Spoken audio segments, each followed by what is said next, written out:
नमस्कार दोस्तों इमेजिन कीजिए कि आपको इस मंदिर तक पहुंचना है। इस मंदिर तक जाने के दो रास्ते हैं, पहला ये है, दूसरा ये है। इस रास्ते पर बहुत ट्रैफिक है, बहुत रुकावट है, बहुत अवरोध है, मतलब बहुत प्रतिरोध है।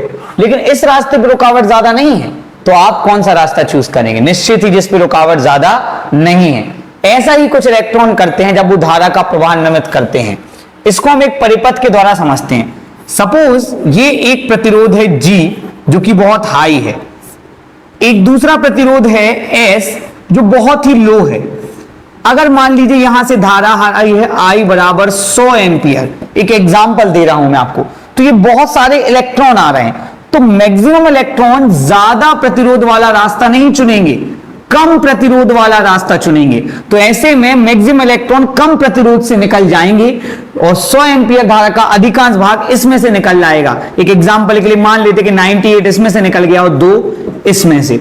तो ये जो कंसेप्ट है कि जब दो प्रतिरोध समांतर क्रम में होते हैं तो धारा का अधिकांश भाग उस प्रतिरोध से निकलता है जो कि कम है। ये आपको काम में आएगा हमारा आज का टॉपिक समझने में, जिसका नाम है शंट। और आज का क्वेश्चन है शंट क्या है, शंट का सिद्धांत समझाइए। लेकिन शंट का सिद्धांत समझने से पहले हमें एक चीज और समझनी पड़ेगी जो कि है धारामापी। धारामापी को इंग्लिश में गैल्वेनोमीटर कहते हैं, इसलिए यहां पे G लिखा हुआ है। अब ये धारामापी क्या है? देखिए, धारामापी एक उपकरण है जिसकी सहायता से हम किसी परिपथ में धारा की उपस्थिति का पता लगाते हैं।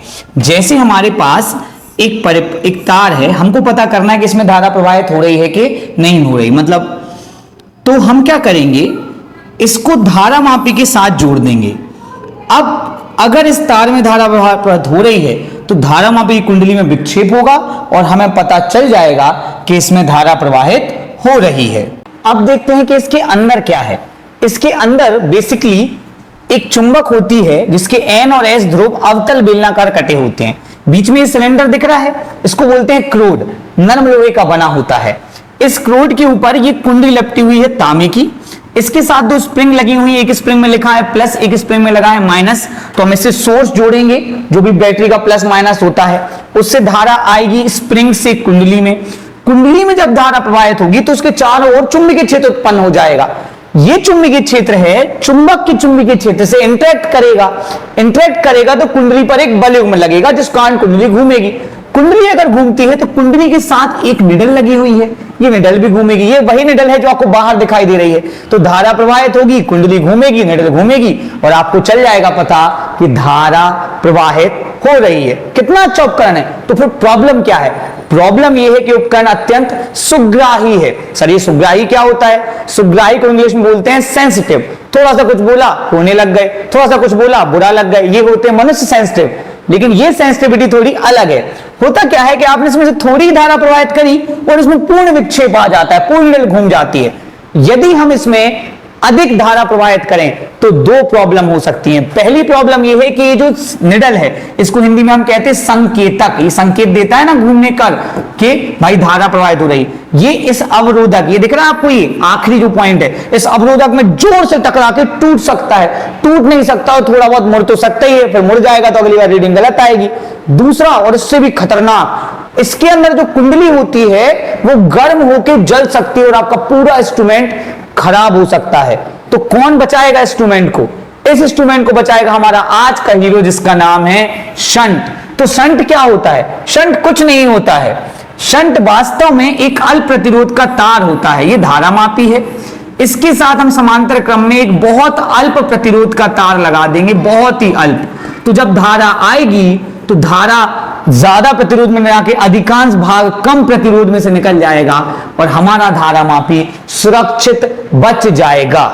अब लोग कहेंगे सर अगर अधिकांश इसमें से निकल जाएगा तो धारा नापेंगे कैसे? धारा तो गलत नापी जाएगी। भाई नापनी है ही नहीं, बस ये पता करना कि धारा प्रवाहित हो रही है कि प्रवाहित नहीं हो रही है। तो चलिए हम समझते हैं हम आगे शंट का सिद्धांत। इस क्वेश्चन के दो भाग हैं। पहला भाग है कि शंट क्या है, तो इसमें हम छोटी सी परिभाषा लिखेंगे।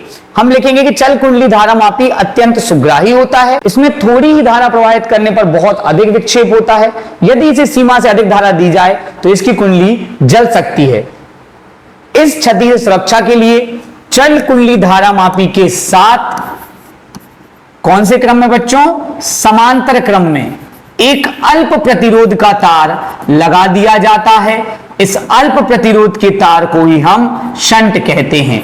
ये हो गई परिभाषा। अगर आपको इतनी परिभाषा बड़ी लगती है तो छोटी परिभाषा, चल कुंडली धारामापी की सुरक्षा के लिए इसकी कुंडली के साथ समांतर क्रम में एक अल्प प्रतिरोध का तार लगा दिया जाता है, जिसे हम शंट कहते हैं। ये हो गई परिभाषा। अब समझेंगे शंट का सिद्धांत। यहां पर मैंने अच्छे से शंट का परिपथ बना दिया है। इसमें हम लिखेंगे माना धारामापी कुंडली का प्रतिरोध G है और इसके साथ लगाएगा शंट का प्रतिरोध S है। मान लीजिए मुख्य धारा I है और मुख्य धारा I का एक भाग IG, जैसे मैंने आपको बताया था अभी कि 100 में से 2 धारामापी में से गया है और शेष जो बचा 98, जिसको हम बोल सकते हैं I minus IG। I minus IG, अगर 2 इसमें से गया तो 98 इसमें से गया, तो I माइनस IG हो गया। ये I है और ये IG है, तो शंट में से कितना गया? I minus IG। तो हम क्या लिखेंगे? माना धारामापी कुंडली का प्रतिरोध G है और मुख्य धारा I का एक छोटा सा भाग IG धारामापी में से प्रवाहित होता है, शेष I माइनस IG शंट में से प्रवाहित होता है। हम शंट का सिद्धांत समझ रहे हैं। अब आगे बढ़ते हैं। सबसे पहले हम लिखेंगे धारामापी के सिरों के मध्य विभवांतर। यहां मैं लिखूंगा कम, आपको नोट्स की लिंक प्रोवाइड करा दूंगा, आप नोट्स घर पे बना लीजिएगा। विभवांतर क्या है दोस्तों? विभवांतर वैसे तो V बराबर होता है I इंटू R ओम के नियम से, पर चूंकि धारामापी का प्रतिरोध हमने G लिया है तो मैं यहां पे R की जगह मिटा के G लिख दूंगा। अच्छा, अब मैं धारा जो कि धारामापी में से IG हो रही तो मैं यहां IG लिख दूंगा। विभवांतर में इसका VG मान लेता हूं। ये आ गया आपका धारामापी के सिरों पर विभवांतर। सेकेंड आपको निकालना है शंट के सिरों पर विभवांतर, इसको हम VS बोलेंगे। VS क्या? वही धारा गुणा प्रतिरोध। धारा इस शंट में से जा रही है I minus IG, I minus IG और प्रतिरोध शंट का S है। तो ये हमने क्यों निकाले हैं? क्योंकि धारामापी और शंट समांतर क्रम में जुड़े हैं। क्योंकि धारामापी और शंट समांतर क्रम में जुड़े हुए हैं, अतः इनके सिरों के मध्य विभवांतर एक समान होगा। मतलब जो हमारा VG है वो आपके VS के बराबर होगा। तो VG आपका है IG इंटू G और ये है आपका I minus IG into S। हमारा मुख्य काम है IG का मान निकालना, तो IGG यहां रहने देते हैं, इसका इंटू कर लेते हैं। I इंटू S हो गया माइनस IG इंटू S हो गया। इसको इस तरफ ले जाएंगे, IG into G plus IG, minus का पक्षांतर प्लस हो जाता है, I इंटू S। यहां से मैं IG कॉमन ले लूंगा और ये आ जाएगा G plus S I into S।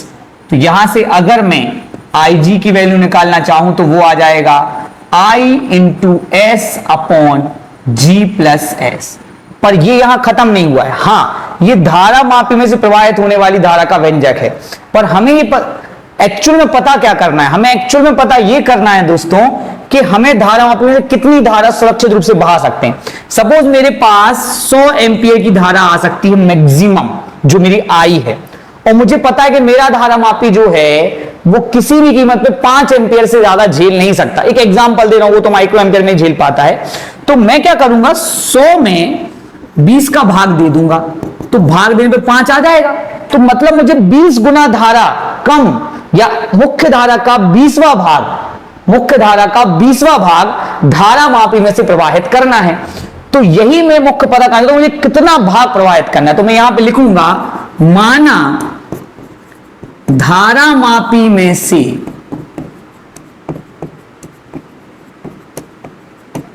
मुख्य धारा का n वां भाग प्रवाहित करना है।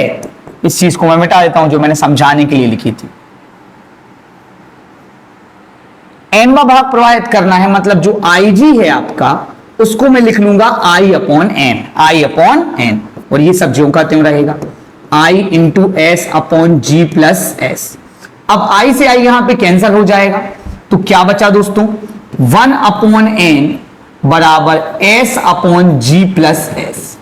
अब मैं त्रियक गुणा करूंगा, चूंकि मुझे S का मान निकालना है। n का गुणा S में किया तो आ गया NS, और G प्लस 1 का 1 में होगा तो वही आ जाएगा G प्लस S। S का मैं पक्षांतर कर देता हूं, NS माइनस S बराबर यहां पे G हो जाएगा।